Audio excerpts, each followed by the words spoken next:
Non. Bien, donc on va commencer par le versant entreprise. Avec vous, Gérard Mestralet, donc vous êtes PDG d'Engie, qui s'appelait jusqu'à il n'y a pas très très longtemps GDF Suez, donc géant mondial de l'énergie, dont le gaz, le nucléaire, notamment en Belgique, l'éolien, le solaire, le charbon, l'hydroélectricité, 75 milliards d'euros de chiffre d'affaires, plus de 200 000 salariés. Et vous êtes convaincu depuis longtemps de la nécessité d'avancer sur ces questions de carbone. Vous êtes allé défendre le principe d'une tarification du carbone au sommet climat des Nations Unies à l'automne dernier. Et donc, pourquoi est-ce que vous réclamez une tarification ambitieuse du carbone? Quelle est la démarche de chef d'entreprise qui vous a amené à cette position? Oui, bonjour à toutes et à tous. Moi, je me réjouis aujourd'hui que les économistes se mobilisent et ensemble aussi appellent à une tarification du carbone. Le carbone, c'est un vieux combat. Il y a ici des vétérans et avec Christian de Pertuis, nous avons l'impression de voir ce combat où nous étions parfois un peu solitaires. Je me rappelle, il y a plus de 10 ans, le carbone prototype de la fonds de la Banque mondiale. Nous étions la seule entreprise française. Et aujourd'hui, je crois qu'il faut se réjouir de voir que les choses bougent. Les choses bougent dans le bon sens. Et les entreprises en particulier se mettent à avancer vite. On peut dire qu'il y a encore 5 ans, certaines traînaient encore les pieds. Et les gouvernements devaient les tracter. Aujourd'hui, je me demande si ce n'est pas un peu l'inverse. Et si les entreprises, ayant pris conscience collectivement que le changement climatique pouvait être à l'origine de véritables catastrophes écologiques et qu'une catastrophe écologique se traduirait par une catastrophe économique. Et donc, cette prise de conscience fait que les entreprises veulent bouger, et puis comme elles ont des gouvernances internes qui sont plus simples que celles des organes multilatéraux internationaux, le changement se fait vite. Moi, j'ai honnêtement été frappé. Il faudra citer 2-3 exemples de mobilisation. D'abord, parmi les énergéticiens en Europe, il y a un peu plus de 2 ans, nous avons réuni sur la situation de l'énergie en Europe les 11 plus grands énergéticiens privés d'Europe. Et parmi eux, il y a certains qui sont gros émetteurs, mais notamment le plus gros émetteur au monde, qui est un Allemand, je ne citerai pas, de CO2. Et pour remettre le système énergétique européen sur les rails, parmi les 3 grandes propositions que nous avons faites, l'une d'entre elles était de rétablir un prix du carbone pour toute l'Europe. Et nous avons recommandé de remettre sur les rails, il aurait pu avoir d'autres solutions, et peut-être que c'est celle que Antoine proposera, à prix fixe, une taxe fixe. Enfin, nous avons, préconisé de remettre sur les rails le système du marché des certificats de carbone en Europe, qui était un peu cabossé parce que le prix s'était effondré, le prix du certificat, le prix de la tonne de CO2 s'était effondré en 2009 avec la récession, et le système européen était trop rigide pour pouvoir adapter le nombre de certificats en circulation à la véritable situation économique européenne. Donc le marché a été décrédibilisé par cet effondrement. Les prix sont restés longtemps extrêmement bas, et donc il n'y avait plus de signal carbone. Donc il n'y avait plus d'inconvénients à brûler du charbon. C'est d'ailleurs ce qui s'est passé en Europe. Et donc, nous avons tous ensemble préconisé les 11, par exemple, quand même 600 000 salariés, 600 milliards d'euros de chiffre d'affaires et plus de la moitié de la production électrique européenne, et plus de la moitié des clients. Nous avons préconisé un objectif ambitieux de moins 40% de réduction des émissions de CO2 à l'horizon 2030. C'était les premiers à le faire, et pourtant nous étions catalogués comme étant des gros pollueurs.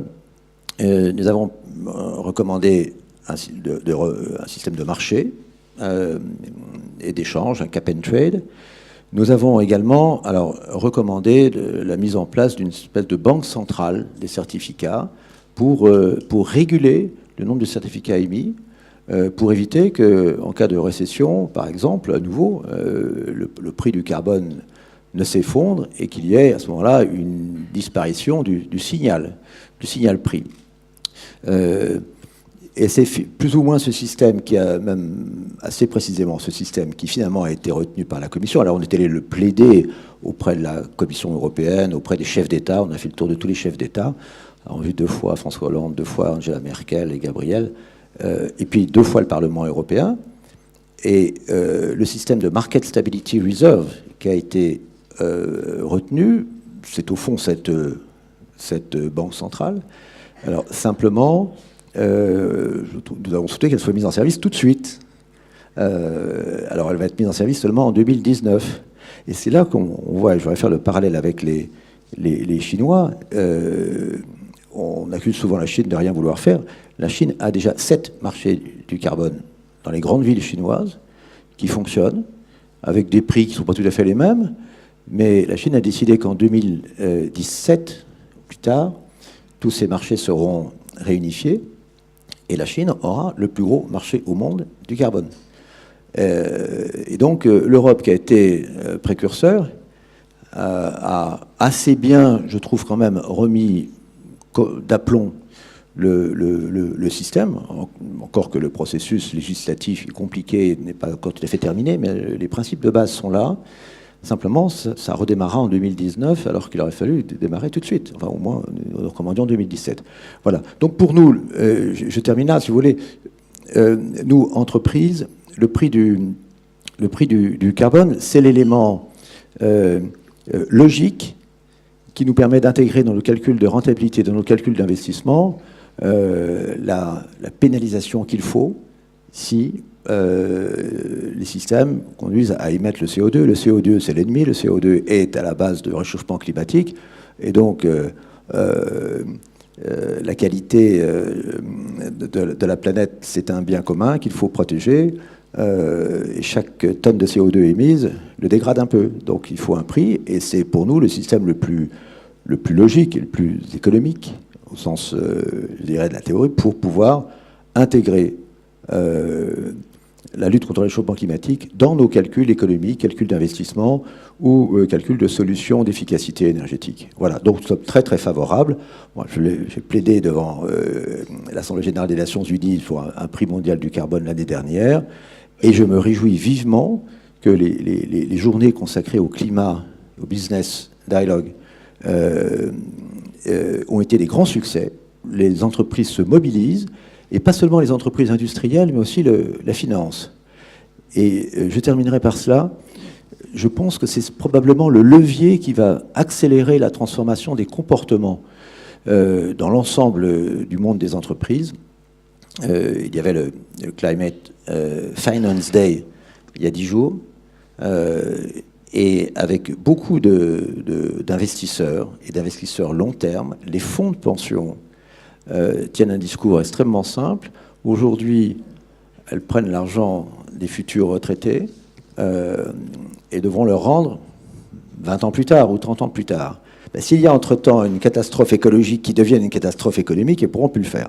Donc, elles demandent aux entreprises dans lesquelles elles investissent, et là je parle de BlackRock, CalPERS, je peux les citer puisqu'ils l'ont fait publiquement, intègrent dans leur comportement vis-à-vis des entreprises, vous et nous, vous devez penser à créer de la valeur sur le long terme et pas seulement, et vous devez savoir résister aux actionnaires activistes de court terme qui vous demandent parfois de faire des rachats d'actions ou d'augmenter les dividendes de court terme. Donc investissez dans le long terme et investissez dans une optique de développement durable et donc de protection du climat. Voilà, merci. Sur la finance, d'ailleurs, c'est frappant de voir que cette notion est en train d'entrer dans les agences de notation. Parce qu'effectivement, quand on emprunte à long terme, il faut qu'on puisse envisager aussi cette hypothèse qui, jusqu'à présent, ne figurait pas dans les modèles des agences.